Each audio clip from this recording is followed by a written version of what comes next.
Well, with the holidays and a new year just around the corner, I sat down with Saskatchewan Premier Brad Wall to discuss some of the government's highlights of 2013. So, Premier Wall, first of all, thank you so much for taking the time to meet with me and reflect on the year. Thanks very much. It's good to be here.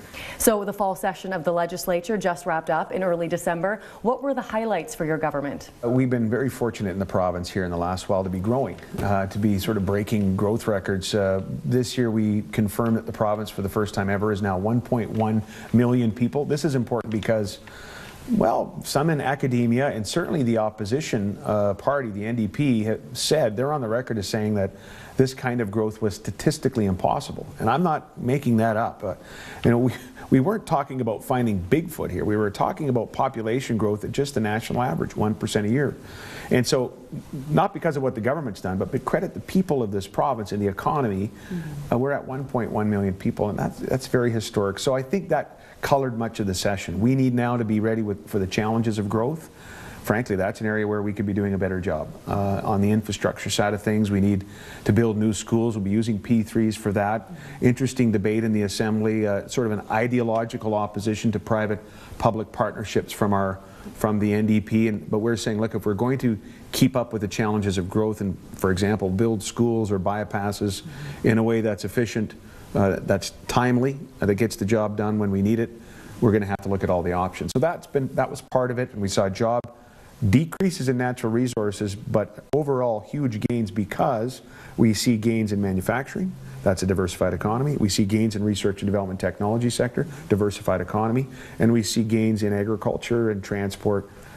So this is a diversified economy increasingly. We can't get complacent about it, but I think that should give us some hope moving forward. So, of course, there are more people working in Saskatchewan than ever before, but labor market demands continue to pose challenges for your government. What plans do you have going forward to address the labor shortage? The first line of operations, or I guess maybe initiative on this particular issue, is training more people here.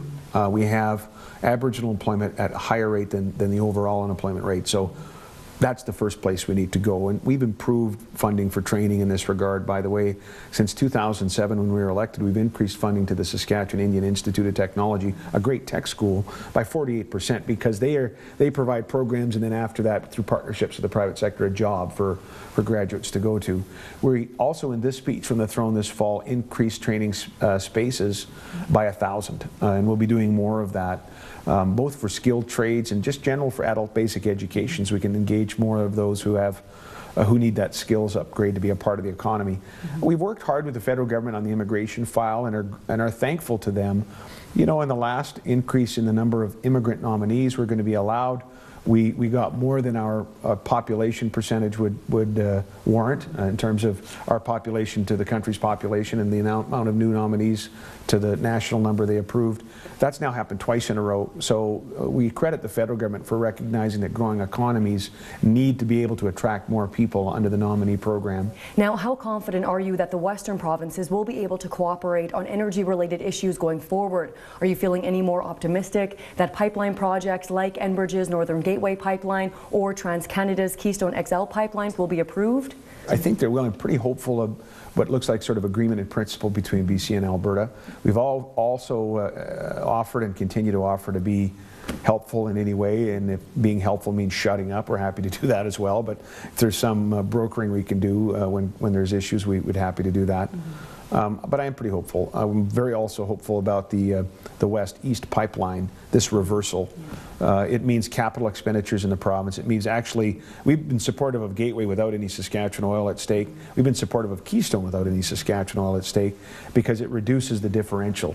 We'll actually get value for the people of Saskatchewan's resource, the oil, a better value than they're getting now if we can get it to Tidewater. But in the case of West-East, that's actually our oil in the pipeline to a significant degree from the Bakken, and we need to, it's rail, it's pipeline, it's all of the above. Again, if we're an energy power, we ought to act like it, and that means moving our energy across the country, and pipelining is a primary way to do it, and there's other ways as well that we need to support. You've been a vocal supporter of Senate abolition for the past few years, and now it's actually the official position of the Saskatchewan Party. So is Senate abolition a legitimate cause, or is it more of a pipe dream? Well, I think that either reform or abolition is very difficult to envision happening, meaningful reform. we can tinker around the edges. We'll wait and see what the Supreme Court says about that. But meaningful reform that would sort of be the triple E we once prized in the West, it's never going to happen.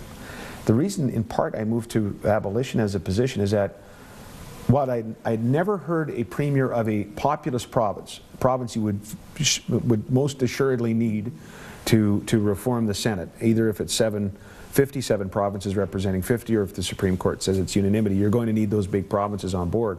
I'd never heard one advocate in favor of a triple E Senate, especially the E that stands for equality. I have heard in the past, though they're now former premiers, both the Premier of Ontario and the Premier of BC advocate for abolition. That's why I came to the view that abolition, though very difficult as well, may be slightly more possible than meaningful reform. And if we understand that to be the case, and the option is the status quo, then we should get rid of it and save the $100 million. Now, some have said, some pundits, I think Ted Morton in Alberta has offered this as well, that look, maybe the best way to reform it is to abolish it. You start from scratch. You know, in rural Saskatchewan, there are some buildings we look at and we know that building is leaning too much, and if we can't save it, we got to knock it down and rebuild something. And I'm okay with that as well. I just think that we have to realize that this thing cannot be reformed as it is, and if there's a marginally better chance to abolish it, let's get on with it and save the $100 million, pay off some debt, do something. And lastly, we will be heading into a new year very shortly here. What are your government's priorities heading into 2014 and also heading into the spring session of the legislature? Well, the spring session, we're going to bring down a balanced budget, period. That's what I've shared with Cabinet and caucus, and you know, we have revenues that are a little tighter now with a little bit less potash royalties we'll be budgeting. A little bit more on the oil side maybe, but maybe not enough to offset it, so we'll make the decisions we need to balance the budget. This is a great question. We get it at this time of year every year. What about next year? Our priorities haven't changed. We're a growth-oriented party. We believe that free enterprise is the best way to achieve that growth, that competitive taxes, that balanced labor legislation, that an infrastructure program that deals with the challenges of growth, that engagement with the world, telling our story. These are the things that work. And so there won't be a deviation from those things.